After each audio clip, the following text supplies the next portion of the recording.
After I said I couldn't watch the kids over the weekend because I had a follow-up doctor's appointment, my daughter-in-law said over the phone, "Oh, okay, I guess you're just not interested in supporting this family." I didn't even get a chance to answer before she hung up. Minutes later, I got a text from my son. "Mom, don't come to the house anymore. It's time to set some boundaries." We changed the locks. A week later, I was standing in front of their house with a stranger by my side. "I'm glad you're here. Stay until the end and tell me what city you're watching my story from. I want to know how far it has reached." The path to Edward's house my son was so familiar, I knew every stone. I walked it hundreds of times bringing food, clothes, or just to play with my grandchildren. I was the one who made the down payment on that house with my life savings from working at a shoe shop. And now there I was in front of the gate, my hand trembling as I rang the doorbell. No one answered. I took the old key from my pocket, tried to open the door, but it wouldn't go in. Yes, they had changed it. Just yesterday, while I was folding laundry, the phone vibrated loudly on the kitchen shelf, startling me.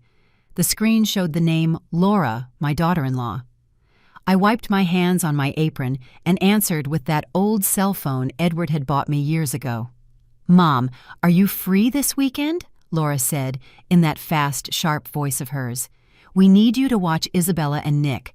Edward has a night shift at the hospital, and I have a work event at a resort. It's for the whole Sunday, okay?" I hesitated. I gripped the edge of the table tightly. My knee has been killing me these last few weeks. Every step is like a needle in the bone. The doctor had scheduled me last month, and I had already postponed twice because of favors for Laura. This time, he was clear. "Mrs. Olivia, if you don't come in now, your knee could be seriously damaged." I took a deep breath and tried to speak softly. "Oh, honey, I have a doctor's appointment this weekend. It's my knee checkup. The doctor said it can't be put off any longer." Silence. A long, uncomfortable one. I could hear Laura's breathing on the other end. Her voice got lower, not out of concern, but with a tone that chilled my blood. "Oh, so Mom's health is more important than her son's family, is that it?" I was stunned, as if I had been slapped. "What are you talking about, Laura?" I tried to explain, my voice trembling. "I've already postponed twice, and it really hurts now. I can't stand for long." She sighed. That sigh loaded with mockery that I've heard so many times. "Fine, Mom. I guess you never really wanted to help us. You always say you love the kids, but when we need you, you disappear." I opened my mouth to reply. "What are you talking about, Laura? But I didn't finish.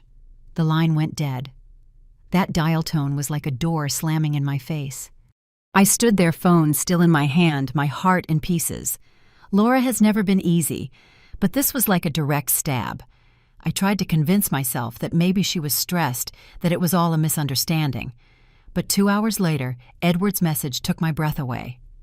"Mom, don't come to the house anymore. It's time to set some boundaries. We changed the locks." I read the message over and over as if it wasn't real. Did Edward, the son I raised, really send this? My only son? I dialed his number. Once, twice, 3 times. No one answered. On the 4th try, a recording said, "The number you have dialed is not available." I felt my blood run cold. My knees ached, but I didn't even care anymore. I put on a sweater, grabbed my purse, and went straight to their house. I knocked on the door gently at first, then harder. "Laura, Edward, open the door for your mother," I shouted, my voice hoarse from the cold afternoon air. The curtain on the 2nd floor moved slightly. I saw a shadow pass, and then the curtain was pulled shut. My heart was beating so hard, I thought it would burst out of my chest. Then the front door opened. Laura came out, stood on the porch with her arms crossed, and looked me up and down. She laughed with that smile that made me feel small. "Do you really think you can just show up whenever you want? This isn't your house anymore." It was hard to speak, but I tried to stay calm. "I just want to explain. I never said I didn't love the children." Laura cut me off with a tone as sharp as a knife. "Didn't love them? You didn't say it, but you always avoid them. You always have an excuse not to be here." Just then, Edward appeared behind her arms, crossed, looking at me with a tired expression. He said nothing. He just stood there as if agreeing with everything she said. I tried one more time, my voice breaking. "You both know everything I've done for this family." Edward finally spoke, his voice cold, emotionless. Mom, do you really think that helping us with a few dollars gives you the right to meddle in everything? We're tired of it. You should worry about your own life. That sentence hit me like a hammer. A few dollars, I secured this house with over $20,000, not to mention what I paid for the roof repairs, Isabella's preschool, and Nick's insurance. Every month I send them something so they don't drown in expenses. And now that's just a few dollars, I wanted to scream.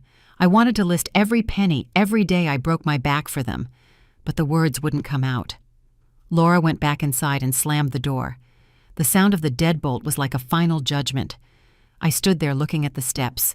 The basket I had brought 2 days ago was still there, some oatmeal cookies I made for Isabella, a jar of honey I had warmed up that morning for Nick. All of it was covered in ants, as if nobody cared. I picked it up with trembling hands, then put it back down. There was no point anymore. I walked away, dragging my feet down the street I once knew so well. My knees hurt, but my chest hurt more. No one looked at me. No one asked anything. I just heard one phrase in my head over and over like a bell. Just for saying, no one time I was kicked out of the family I gave everything for. I got home after dark. The room was silent, only the ceiling fan whirring. I sat in the chair and hugged my knees. The box of medicine the doctor gave me was there untouched. I looked at it, then out the window where the light from the street lamp barely came in. I felt empty, but there was still a spark of hope, that it was all a misunderstanding, that Edward would call, that Laura would apologize. But the phone remained silent, and I understood that everything had changed, just because I had dared to say no. It's been a week since Edward's cold message, and I'm still not used to the feeling of being cut off from my own family. My house is completely silent now without the noise of children or those rushed calls from Laura asking me to watch the kids. But I couldn't just sit here hugging the pain and filling myself with unanswered questions. I decided to go back to Edward and Laura's house, the same one I made the down payment on with a lifetime of sweat. This time, I didn't go alone. The man with me was in his 50s, thin, with a faded but well-ironed shirt. He wore dark glasses that hid his eyes, though I imagined he had seen a lot in his life. In his hand he carried an old leather briefcase, its corners worn the kind used for important papers. I had met him 2 days earlier through an acquaintance in the neighborhood. He didn't talk much, just nodded when I briefly told him my story, and then asked, "Do you want me to come with you?" I accepted, not because I trusted him, but because I didn't know who else to turn to. The way to Edward's house was familiar, but today every step felt heavier. My knees still hurt, but I made the effort, gripping my purse tightly. When we arrived, I stopped in front of the iron gate, looking at the house I once considered my second home. The green paint on the gate was already worn with rusty spots showing through. On the stairs were Isabella's little sandals, one of them overturned, as if someone had left them in a hurry. I rang the doorbell. It buzzed dryly, but no one came out. I rang again, and then a third time. Nothing. From a second-floor window, I saw the curtain move slightly. Someone peeked out for a few seconds, then closed it again. I knew someone was inside, but they didn't want to see me. The man beside me said nothing. He just cleared his throat, opened his briefcase, and took out a carefully sealed brown envelope. "If they don't open up, leave this there," he said in a low, firm voice, as if it was something he did every day. I took the envelope, my hands trembling slightly. I didn't really know what was inside, only that he had prepared it based on what I asked for the day before. I went up the steps and left it right next to Isabella's sandals. A gust of wind moved the corner of the envelope a little. As I turned, I saw Laura standing in the living room, arms crossed, watching me through the frosted glass. Her gaze was cold, showing no emotion. There was no sign of Edward. Maybe he was at the hospital, or maybe he just didn't want to face me. When I turned to leave, the man followed me with steady steps. When we reached the car parked at the corner, he stopped, took off his dark glasses, revealing tired but very sharp eyes.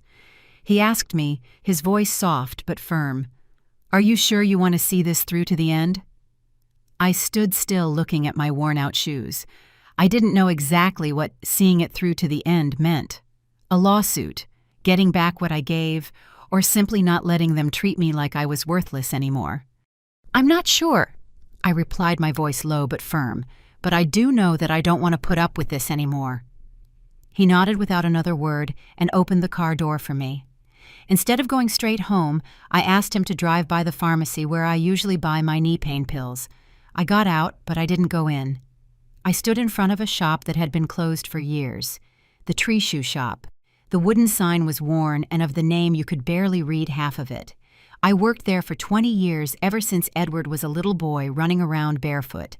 That's where it all started, with a pair of torn shoes and a promise I never asked to be returned. But now, standing in front of that closed shoe shop, I understood that promise was what turned me into a shadow in my own family. I gave everything, money, strength, time, only to end up with a new lock and a closed door. The man stood a few steps behind me, not rushing me, just waiting in silence. I don't really know who he is. An acquaintance recommended him, saying he could help, but I never asked his name or what he planned to do with that envelope. I just know that when I told him how they kicked me out of Edward's house, he didn't comfort me or give me advice. He just said, "Tell me what papers you need and I'll get them for you." I got back in the car and sat in the back seat. He started the engine, but didn't ask where I wanted to go. I looked out the window, watching the familiar streets go by. "Has your family ever turned their back on you?" I blurted out. He glanced at me in the rearview mirror and half smiled. "Whose hasn't, Mrs. Olivia?" It was a short answer, but it was enough to make me feel like he understood at least a little. When we arrived, I opened the door and went into my small room. On the table, the box of oatmeal cookies I had made for Isabella was still there, untouched. I sat down and opened the envelope the man had given me before he left. Inside was a sheet with a few lines. "Down payment contract copy, bank transfer original. If you need more, call me." Below was a name, Vincent Morales, and a phone number. I held the paper with trembling hands. It was the first time I knew his name, but I still didn't understand who he was or why he was helping someone like me. I left the paper on the table and looked out the window. The streetlight cast a dim glow, and Laura's face in the living room came to mind, looking at me as if I were a stranger. I wondered if the envelope on the step would have made her change her mind, or if it just made her angrier. But what bothered me most was Vincent's question. "Are you sure you want to see this through to the end?" I didn't know. I only knew that for the first time in many years I was facing a decision not for Edward, not for Laura, but for myself. That night, I sat in the old wooden chair in my room, the yellow light illuminating a worn-out notebook. Outside, the sky was quiet. The only sound was the constant whir of the ceiling fan. After the visit to Edward's house, I didn't even want to turn on my phone, because every time I did, I only found silence from my son and daughter-in-law. Instead, I opened the notebook and flipped through the pages as if trying to reclaim the years I had dedicated entirely to that family. Every word written, every number, there was a piece of my life that I gave away, but now they were just blurry ink stains that no one remembers. I remember the day Edward, at just 12 years old, came running home with his sneakers torn at the toe. His face was flushed, his eyes glassy, and he told me that kids at school had made fun of him for wearing old shoes. I hugged him, dried his tears, but inside I felt shattered. Back then, my salary at the Tree Shoe Shop barely covered food and rent. I didn't have a single extra dollar for new sneakers. But seeing him like that, I couldn't just stand by. I went to the shop, got on my knees in front of the owner, and begged for an advance. He looked at me, shook his head, and said flatly, "Asking for money again. You can't even save up for a pair of shoes." I gritted my teeth, lowered my head, took the money, and ran to the market to buy him the blue sneakers Edward loved so much. When I gave them to him, his smile lit up my soul. He hugged me tight and said, "Mom, you're the best in the world." In that moment, I felt it was all worth it. But now when I remember the cold look Edward gave me at the door last week, I wonder what happened to that boy. When he went to college, he studied in a city more than 3 hours away by bus. Every month I sent him money, even if it meant working extra hours at the shoe shop and cleaning offices at night. I had 2 jobs. By day I sold shoes. By night I swept and mopped. Sometimes I'd get home at midnight, my feet aching, but I'd still sit down to cook food to send to Edward. Sometimes corn tamales, sometimes orange marmalade that I'd started cooking early in the morning. I just wanted him to study in peace without worrying about anything. In his final semester, he called me in a panic. "Mom, I need a good chunk of money for my final project." If I don't turn it in, they won't let me graduate. I asked him how much he needed. He told me an amount that left me speechless. $5,000. I didn't have that kind of money, but I couldn't let my son fail. I ran to the ladies on the neighborhood committee and took out a high-interest loan which I paid off weekly for 6 months. Every week, I counted every dollar. I cut back on food, electricity, everything to pay off the debt. Edward graduated, and I cried seeing him in his cap and gown smiling on stage, but he never knew that by that day his mother was already half broken from so much work and debt. After graduating, Edward started dating Laura. From the first time I saw her, I knew something wasn't right. She shook my hand limply and looked at me as if she were scanning my wrinkles. I wore my nicest blouse and smiled, but Laura just nodded and whispered something to Edward. I managed to hear the word hick. Since I saw he was smitten with her, I kept quiet. I brought out a homemade flan to share, trying to break the ice. Laura looked at it and said, "Homemade? It looks simple, doesn't it?" I laughed nervously and said, "Yes, I've been making it for Edward since he was a boy. He loves it." She said nothing, just nodded again and looked away. For their wedding, I took out everything I had saved for 10 years, over $15,000, so Edward could have a nice party. I wanted him to have a great day, but Laura wasn't satisfied. One day, I overheard Edward telling a friend, "Laura says my mom should pay for the dress too, that she hasn't helped with anything." I froze. Nothing I had paid for almost everything. The catering, the venue, the music. Still, I swallowed my anger and went out to get another $1,000 for Laura's dress. When she came out wearing it all, I hoped for was a thank you. But she looked at me and said, "Thanks, but next time pick a lighter shade. This one is too dull." When Edward lost his job, I told them to come live in my apartment. It was small, just 1 bedroom, but I gave it to them. I slept on a cot in the living room with back pain for 4 straight months. Laura cooked twice. The rest fell to me. Cooking, cleaning, ironing, taking Isabella to preschool. There were days I'd get up at 5 in the morning to make porridge for the little girl, and then I'd go to the shoe shop. Laura would just say, "It's a good thing you can help us. We're very busy." I would just nod, believing I was supporting my son through a tough time. When they said they wanted to move out on their own, I didn't hesitate.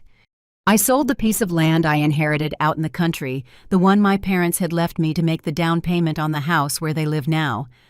I put the property in Edward's name, thinking that with their own house, they would settle down and not always depend on me.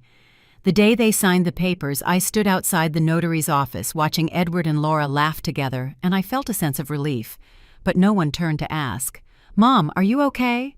Tonight, I opened my notebook from 2021. On the first page, it said, "Send another $200 to fix the gas stove at Edward's house." I had noted every expense in detail. The roof after the hurricane, Isabella's preschool, Nick's vaccinations. Each note with its receipt neatly taped in, not to claim anything, but out of habit for someone who has lived her whole life counting every dollar. I reached the last page and read the last line. "Birthday gift for Isabella, $100. I stopped thinking. When was the last time they asked me, "Mom, do you need anything?" I can't remember. I closed the notebook and left it on the table. The room was silent. Only the ticking of the clock could be heard. I looked out the window where the dim light from the street lamp barely shone. My years of sacrifice, so many days breaking my back, every hard-earned dollar. All of it was now just lines in an old notebook. Edward and Laura don't remember. They only remember the day I said no. I clutched the notebook in my hands as if I wanted to hold on to some part of the years that are gone. But deep down, I know that everything I gave, no one kept.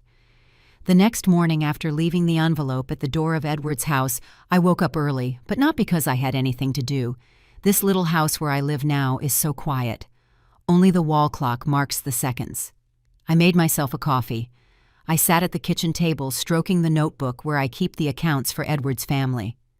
But today, I didn't open it. I just looked out the window where the morning light filtered through the branches, trying to understand everything that's happening. I know that even if no one says it, they have removed me from my son and daughter-in-law's life. The phone vibrated on the table. It was a message from Mary, Edward's neighbor, who I got along with since I started bringing them bread. It said, "Olivia, I don't want to get involved, but Laura told the neighborhood group that her mother-in-law is getting old, can't control her emotions, and likes to meddle where she's not wanted. I read the message and gripped my coffee cup. Laura didn't just shut the door in my face, now she's telling the whole neighborhood I'm a nosy, out-of-control old woman. I replied with a short thanks, but inside I wanted to scream that I am not that person. I decided to go out. I couldn't stay locked up with those words spinning in my head. I walked to the corner supermarket where I used to buy food for Isabella and Nick. As soon as I walked in, I saw Isabella with a woman I didn't know. I assumed she was the new nanny.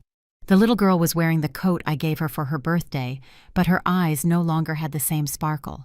I moved closer to call her name, but the woman stepped in front of me and said coldly, "Ma'am's instructions. No strangers are allowed to approach." Strangers. I froze. I looked at Isabella. She looked up.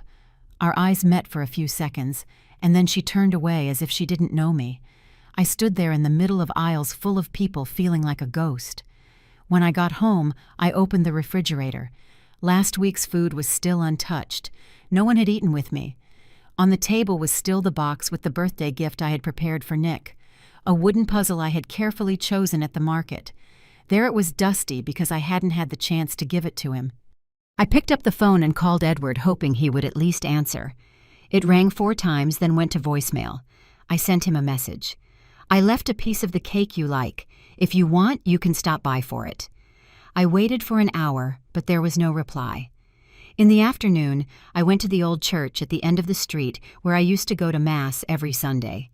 I sat in the last pew, silently watching the light filter through the stained glass windows and fall onto the floor. A young woman, maybe a catechism teacher, approached me and asked in a low voice, "Are you the lady who was kicked out of her house?" I heard about it from Laura at the group meeting. I just nodded, not wanting to explain myself. What Laura said had already spread everywhere like a stain dirtying all those years I had given my all. I left the church, walking under the evening light with a heavy heart. That night I sat at the table and took out an old notebook. I started to write down every expense I had made for Edward's family. The down payment for the house, $20,000. The roof repair after the storm, $1,500. Isabella's preschool, $3,000 a year. Nick's vaccines and health insurance, over $1,000. In total, nearly $45,000 in 6 years. I wrote down each figure with a trembling hand, not because of the money, but because I realized that all of it today fits into a single sentence from Edward. A few dollars. I put the pages in a large envelope and wrote on the front what I once gave. I didn't plan on giving it to anyone. I just wanted to keep it as proof that I was once there in their lives. I remembered what Vincent had told me the other day. "Are you sure you want to see this through to the end?" At the time I didn't fully understand what he meant, but now I'm starting to feel it. This isn't just about money. It's about whether I have value as a person or not. The years I worked until I had no strength left. The times I gave up my room. The gifts I lovingly prepared for my grandchildren. They can't be reduced to a shadow that Laura and Edward can so easily erase. I stood up, opened the closet, and took out the sweater I used to wear when I took care of Isabella and Nick. It was old, worn at the shoulders, but Nick used to sleep in my arms in that sweater, and I took Isabella to the park in it. I folded it and put it in a corner of the closet as if folding a part of my life. I didn't cry, but my eyes burned. I knew in that moment that I couldn't continue living like a ghost in my own family. Vincent, that reserved man, showed me a light, not hope, but an option. I still don't know what I'll do with the envelope he left at the door, but for the first time in years, I felt the urge to stand up, not for anyone else, but for myself. I lay down on the bed. The light from the street lamp filtered through the curtain and reflected on the ceiling. I thought of Isabella and Nick, of the little girl's eyes in the supermarket today. I told myself that even if Edward and Laura see me as a stranger, I am still their grandmother. And I'm not going to let them erase me, not for a single time. I said no.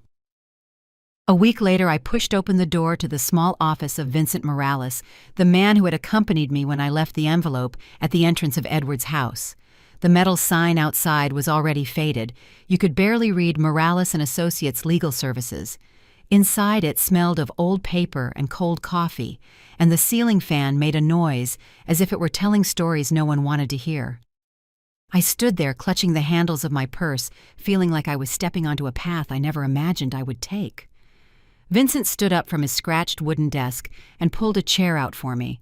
He was wearing a light blue shirt with the sleeves rolled up, looking more like a lifelong friend than a guy who deals with paperwork.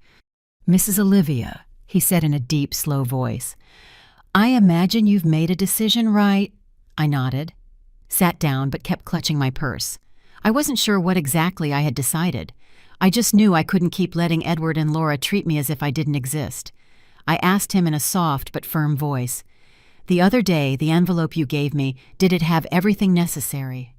Vincent nodded without even checking anything, as if he had it all memorized. "It had a copy of the down payment contract for the house, with an additional clause, the proof of bank transfers in your name," he said, then paused for a moment, "and the handwritten letter you wrote." I fell silent, a lump in my throat. I wrote that letter one sleepless night after coming back from Edward's house. I sat under the dim light and wrote it line by line, not to complain, but to remind myself of everything I had given. When I finished, I gave it to Vincent to leave with the papers. I don't know if Edward or Laura read it, but I needed to do it. Vincent looked at me, his eyes behind his thick glasses, showing something like empathy. "They haven't responded," he said, "but I believe they read it. Sooner or later they will. That letter was the first sign for them to understand that you're not going to stay silent anymore." He paused and then asked, "Do you want to sue them to recover your assets?" I immediately shook my head. "I don't want to sue," I replied with a firmness that surprised me. "I just don't want them to go on living as if I never contributed anything." Vincent nodded without giving an opinion, took a stack of papers from his drawer and began taking notes. I asked him to help me draft some important documents. First, the cancellation of the power of attorney I had given to Edward 3 years ago, when I thought he needed support to get on his feet. Next, a request to stop all automatic transfers from my account to the accounts related to their house, the money I sent every month for repairs, utility payments, or things for Isabella and Nick. Finally, I wanted to create a new will. I told Vincent, my voice trembling slightly. "The majority of what I have, the house I live in, my savings account, and some jewelry.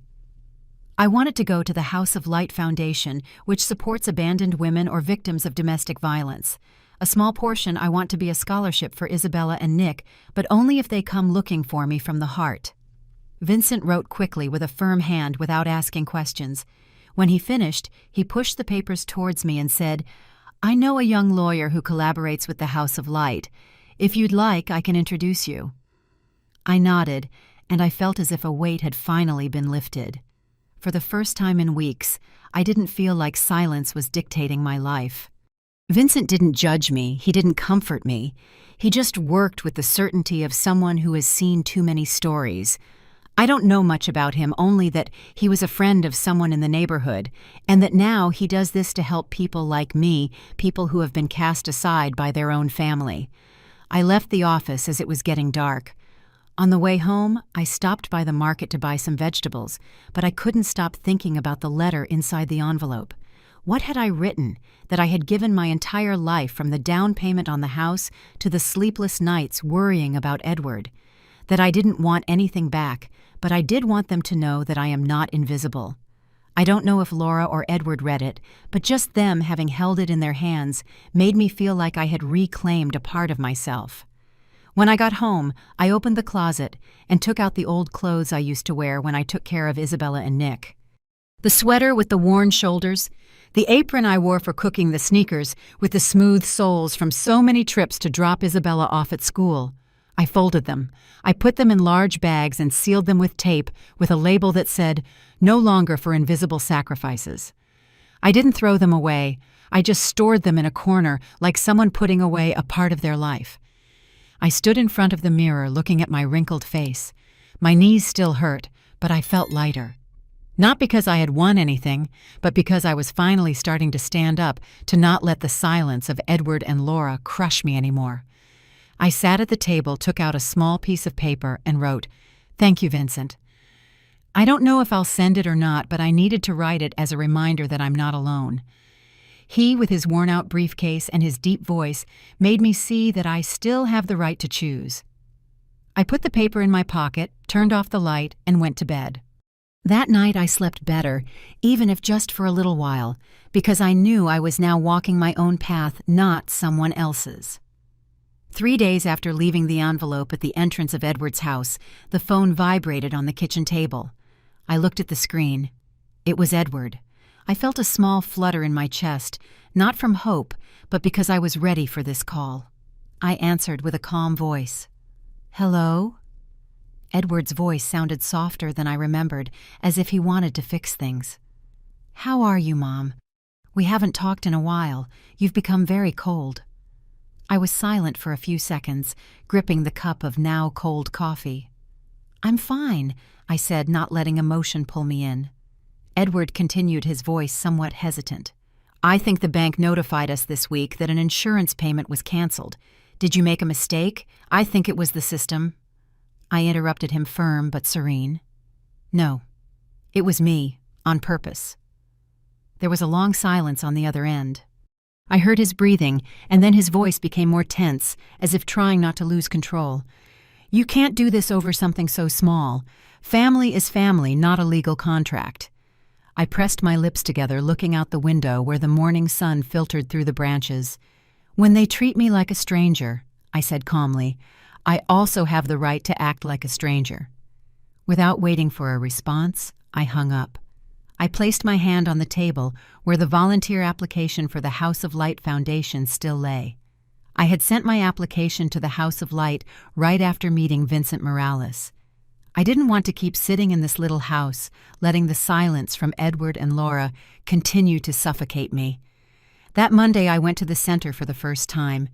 The House of Light was an old building with faded white walls, but full of life inside. They put me in charge of teaching reading and writing to a group of women. Almost all of them had never set foot in a school. They sat around a wooden table holding their pencils awkwardly, but their eyes shone every time they managed to write their own name. I taught them how to spell, patiently correcting each shaky letter. A woman about my age took my hand after class and said, "Thank you, Mrs. Olivia. I was finally able to write my daughter's name." I smiled at her, but I felt a lump in my chest. I had also taught Isabella how to write, but now she doesn't even call me Grandma. Every Monday and Thursday afternoon, I went to the House of Light. Besides teaching, I helped prepare food with the group. We made corn cakes, cooked beans, chopped vegetables while laughing and chatting. One day I read a thank you letter from a 16-year-old girl who had been forced to marry at 13. She wrote, "The sister at the House of Light told me I could learn a trade, that I could live on my own. I never believed I was worth that much." I folded the letter and put it in my purse, my chest filled with warmth. I realized I no longer needed to hear children's voices or be called Grandma every night to feel like I was worth something. I didn't want to be that person they only look for when they need free help. One night I came home late, my feet sore after a whole day at the center. I opened the fridge, took out the milk carton, and sat at the kitchen table. The yellow light illuminated the calendar hanging on the wall. Isabella's birthday was almost here, just a few days away. I remembered she loved to draw, that she liked brightly colored cards. I took out my old watercolor set and started making one for her. I drew a little house with trees around it and an older woman smiling at the door. Below I wrote, "Your grandma has never forgotten you. She just learned to remember you without asking for permission." I folded the card, put it in an envelope, but I didn't send it. I wanted to keep it as a reminder that I still love my grandchildren, but in my own way. The following days I continued going to the House of Light. I was getting used to the new faces, Mrs. Maria, who taught me how to make mole properly, young Anna, who told me how her husband kicked her out for asking for money for their son's medicine. Each story was a scar, but also a small light, because they were all moving forward just like me. I no longer checked my phone every hour waiting for a message from Edward. I no longer opened my notebook to count the money I had given. I just wanted to live, truly live for myself. One Thursday afternoon after teaching, I stayed for tea with Mrs. Helen, the center's director. She handed me some papers for the scholarship fund that I had asked Vincent to set up for Isabella and Nick. Mrs. Olivia, she said, you're doing this because you love your grandchildren, right? But you're also doing it for yourself. And I nodded without saying anything, but I felt as if a weight had been lifted off me. She was right. I wasn't just taking care of the love I feel for my grandchildren, I was also rescuing myself. That night I came home, opened the window to let the fresh air in, took out the card I painted for Isabella, and looked at it again. I don't know if she'll ever receive it, but I understood that I no longer need anyone's permission to love. I put it away in the drawer next to the letter I wrote to Edward and Laura. I sat by the window watching the night sky. I am no longer the shadow in their family. I am Olivia, the one who is learning to stand on her own, even if her knees ache, even if her soul still has wounds. And for the first time I felt like I was living, not just surviving. On Saturday morning I woke up early, made a cup of black coffee, and sat at the kitchen table. The house was quiet. Only the ticking of the clock and the sunlight filtering through the curtains could be heard. As I was arranging some potted plants on the porch, I heard a noise in the mailbox. I went out to check, and there was a white envelope with no stamp or address. The round handwriting on the front was Laura's. I took it with a trembling hand, but I didn't open it right away. I went back inside, left it on the table, and sat staring at it as if it would speak for my daughter-in-law. Finally, I tore open the envelope and took out the letter. Laura's handwriting was firm. Each word hurt like a knife. You are destroying the family. That's not what a mother should do. We've tried to understand, but you're not cooperating. We're not going to beg, but don't complain later if there's nothing left to save. I read and reread it, looking for any trace of remorse, an apology, or even a little bit of responsibility. But there was nothing, only cold phrases, as if I were the one who ruined everything, as if all the years I sacrificed weren't worth a single mention. I folded the letter, left it on the table, and opened the window. A cool breeze came in, but inside I still felt heavy. That afternoon, while cleaning the table, I heard shouting at the gate. "Mom, open up!" It was Edward's voice, angry, but with a desperate tone. I went to the window, pulled back the curtain, and saw him standing in front of the gate, wearing an old t-shirt, his hair a mess, and banging on the metal nonstop. "I'm your son. How can you treat me like this, just because Laura said something you didn't like?" I looked at him, and for the first time, I didn't feel pity, just exhaustion. Edward, the boy I held in my arms, the one I bought shoes for with borrowed money, was there like a stranger blaming me for what he and his wife had done. I didn't open the door. I didn't respond. I closed the curtain, heard a few more shouts, and then the sound of his motorcycle driving away. I sat in the chair, hugging my aching knees. I wasn't angry, and I didn't cry. I just knew that the bond between Edward and me had broken, and I didn't want to mend it. There are some things that, when broken, are better left that way. That night, I put on a sweater, grabbed my purse, and walked to the bank. I already had an appointment to transfer my main savings account, over $25,000, saved throughout my entire life, to the House of Light Fund. The young bank teller looked at me surprised. "Are you sure that's no small amount?" I nodded calmly. I gave my life to those who didn't deserve it. Now I want to choose wisely. She nodded, printed the papers, and I signed.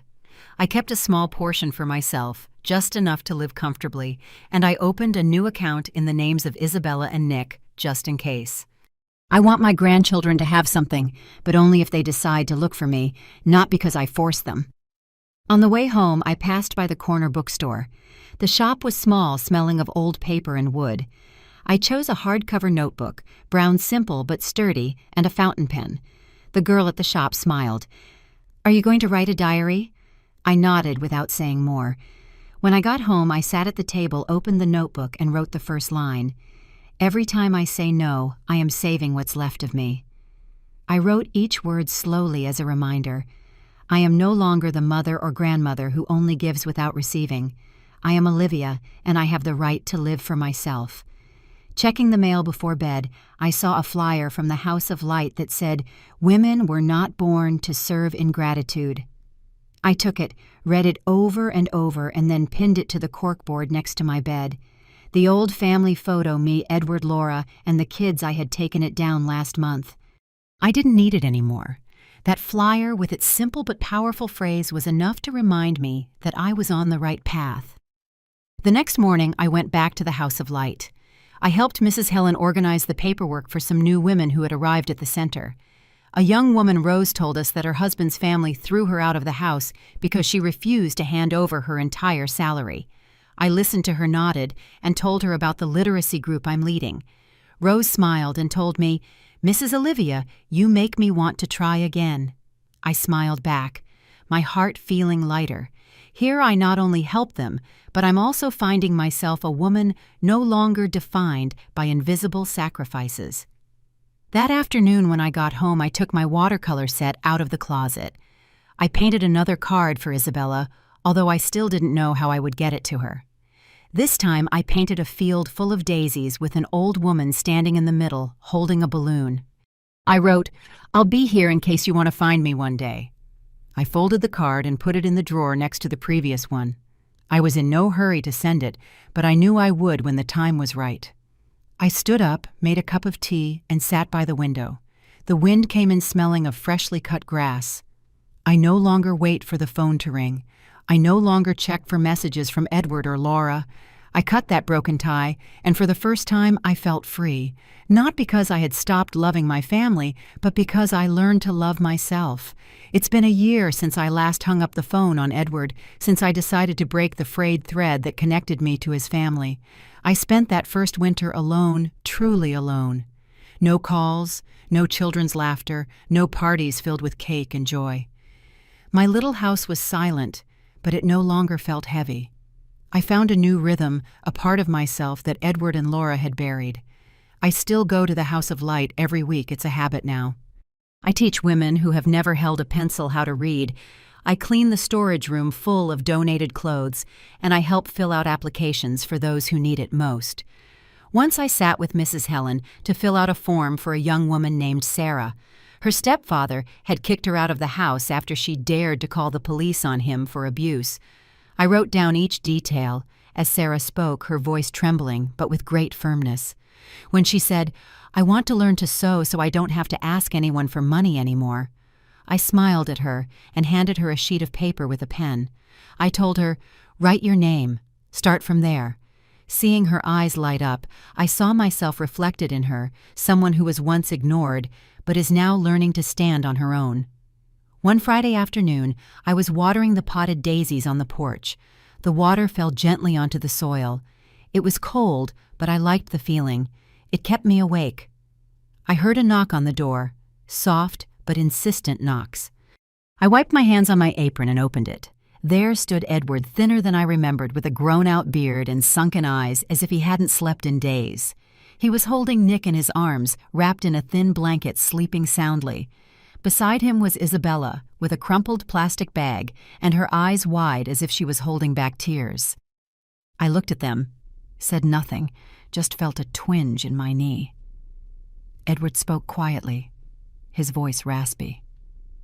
"Laura left. She left the kids. I'm jobless. I owe over $2,000 in rent and utilities. I don't know where to take them." I stood still, looking at his face. He was no longer the boy I bought shoes for or sent money to for college. He was an exhausted man cornered by life. I said nothing. I just stepped aside and opened the door wider.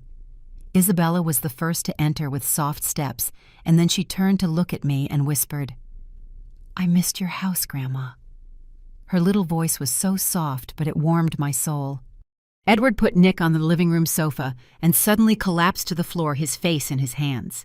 He cried with that broken sob that has no pride or strength left, nothing of the man who once told me, "We're tired." I said nothing. I just guided Isabella and Nick to the room that used to be my living room.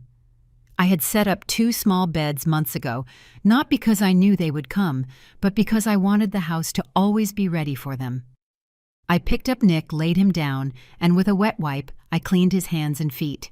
He stirred a little, looked at me half asleep, and fell back asleep. Isabella sat next to him, hugging a plastic bag, as if it were a treasure, without taking her eyes off me. "Can we stay here?" she asked in a trembling voice. "Forever if we can, Grandma."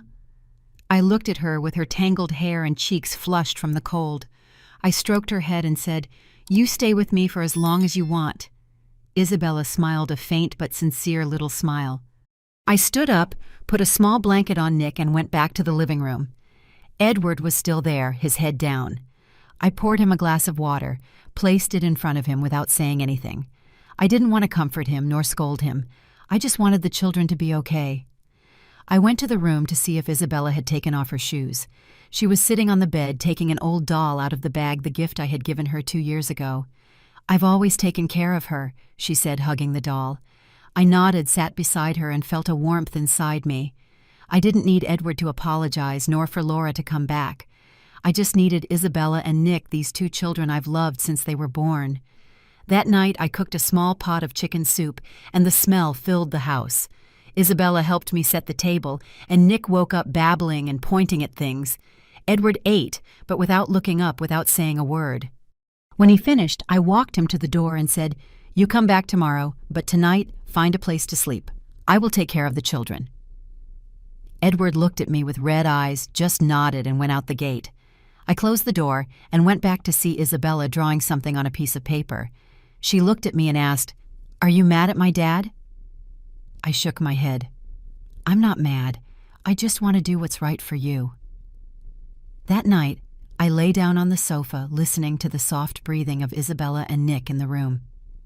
I looked at the ceiling where the streetlight filtered through the curtain. A year ago, I thought I had lost everything. But now, with these 2 little ones in the house, I knew I had recovered a part of myself, not the mother or grandmother who gives everything without thinking, but Olivia, the one who learned to love well. I closed my eyes and smiled. I no longer expected anyone to return. I already had a home, and my home now had Isabella and Nick. The morning after Edward brought Isabella and Nick, I woke up early, even before the sunlight peeked through the curtains. The little house still smelled like chicken soup from the night before, and the sound of the children's peaceful breathing in the room gave me a strange sense of peace. I went to the kitchen and prepared a simple breakfast: corn cakes on the griddle, hot milk in a small pot, and some boiled eggs. I set the table with 2 extra small plates for Isabella and Nick. When the smell of toasted corn started to fill the house, Isabella poked her head out of the room, her hair messy and her eyes half closed from sleep.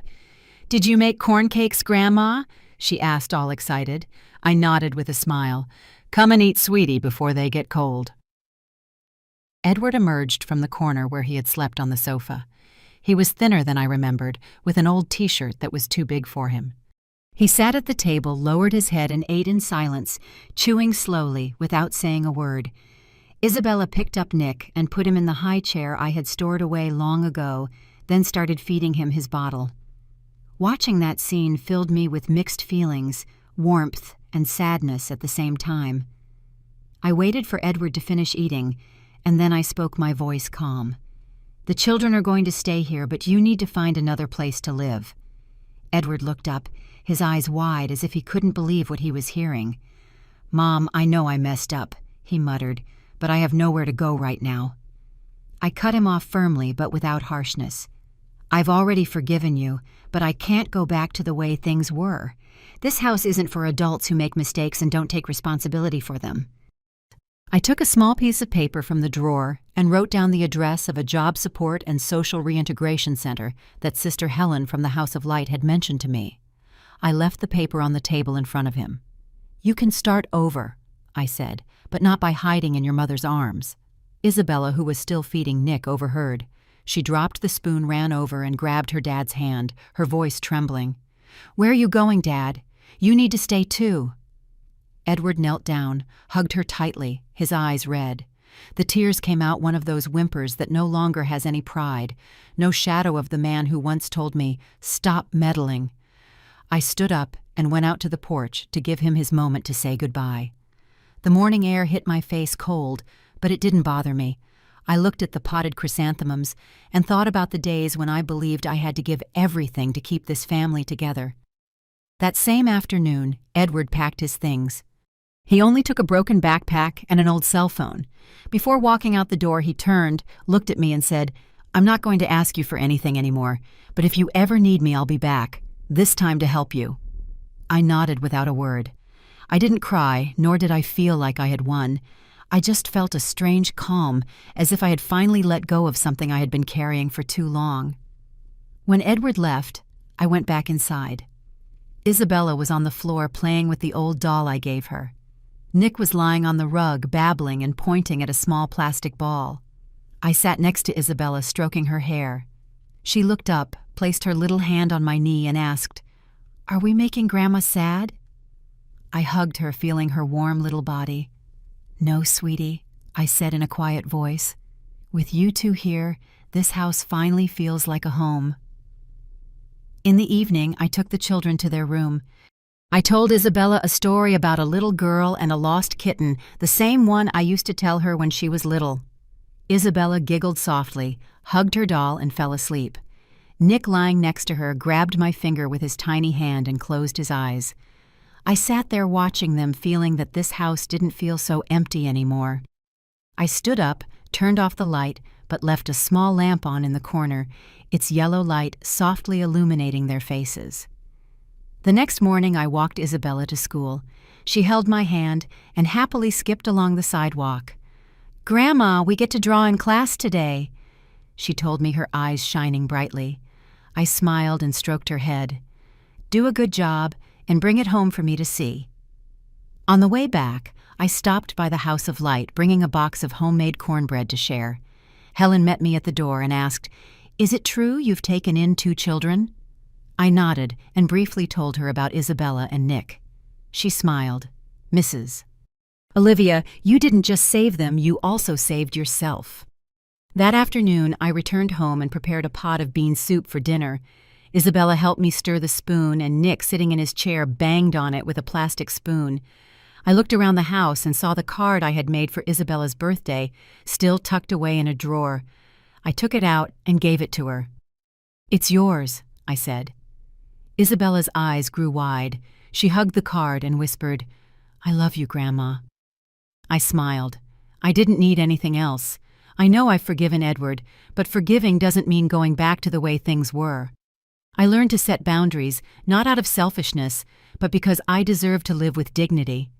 This house is now mine and the children's. Edward has to sort himself out just like I did.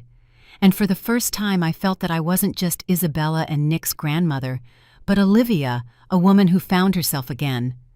3 months after Isabella and Nick arrived, my little house was once again filled with the laughter of children.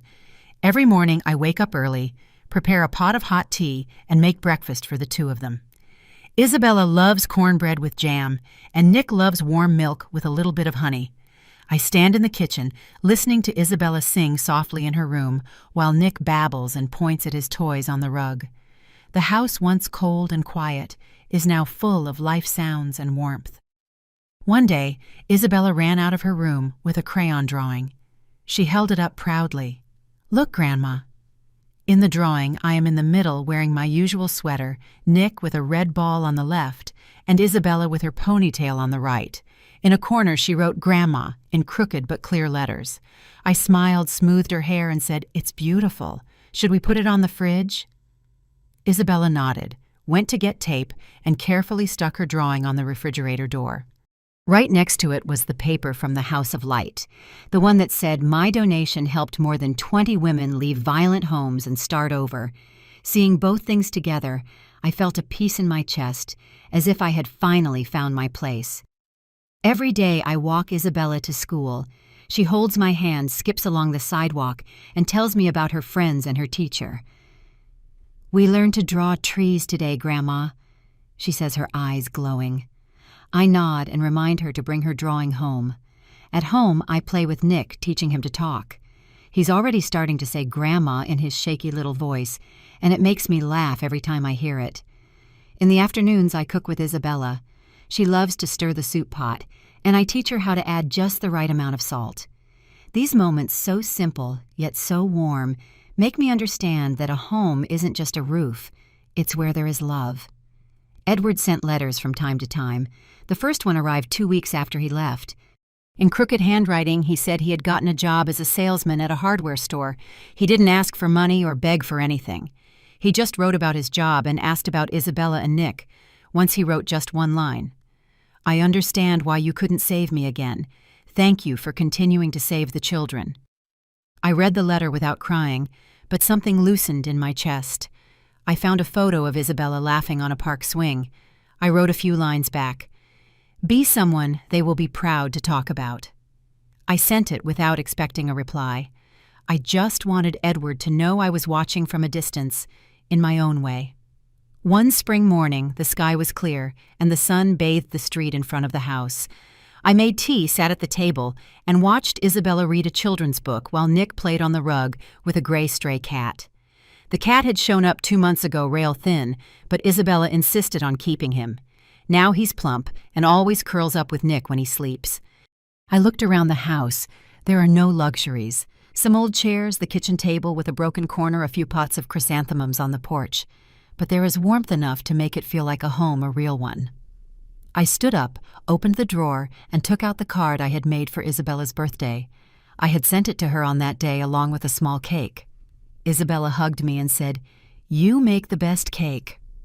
I laughed and thought that love doesn't have to be perfect, just sincere. The old family photo, me, Edward, Laura, and the kids, was replaced by a drawing made by Isabella. I no longer need that photo to remember what was. What remains is mine, and I will take care of it with all my clarity. That afternoon, I went to the House of Light with a box of cornbread to share. Helen greeted me with a smile. "Mrs. Olivia, they say your house is quite lively now." I nodded. I told her about Isabella and Nick, about the tiring but happy days. She handed me a new file for some women who had started their training. "You are an inspiration to them," she said. I shook my head and smiled. "I just do what I can." But as I left the center, I felt that I wasn't just helping them. I was also helping myself, rediscovering a strong Olivia who is no longer defined solely by invisible sacrifices. In the evening, I sat with Isabella and Nick in the living room. Isabella drew another picture this time with the gray cat. Nick crawled over, hugged my leg, and gave a toothless laugh. I picked him up and sang him a lullaby that my mother used to sing to me. Isabella yawned and leaned on my shoulder. "Grandma, I like it here," she whispered. I stroked her hair and said, "I like having you here too." That night I lay down on the sofa watching the streetlight filter through the curtain. I thought about what I lost, about all those years I gave without being seen. But I don't regret it. Now I have Isabel and Nick, and a life I built with my own hands. This house doesn't need perfect people, just people who still know how to love. And I, Olivia, learned to love well, not just my grandchildren, but also myself. Looking back, I understood that the greatest lesson was that loving doesn't mean sacrificing yourself blindly, but learning to love yourself so you can love others well. I spent my life giving, but when they made me invisible, I realized I had to set boundaries, not to push my family away, but to defend my own worth. The House of Light. Isabella and Nick taught me that a home is where love is nurtured, not where it is used or ignored. And I taught myself that it's never too late to take the path you choose, no matter how hard or painful it may be at first. The story we tell is fictional, but it is based on some real events. The names and places have been changed to protect the identity of those involved. We don't tell this to judge, but in the hope that someone will listen and stop to think. How many mothers are suffering in silence inside their own homes? I am truly curious. If it were you in my place, what would you do? Would you choose to stay silent to keep the peace, or would you dare to face it all to reclaim your voice? I want to know what you think, because every story is a candle that can light someone else's path. God always blesses, and I firmly believe that courage leads us to better days. Meanwhile, on the end screen, I'm leaving you 2 of the channel's most beloved stories. I assure you, they will surprise you. Thank you for staying until the end.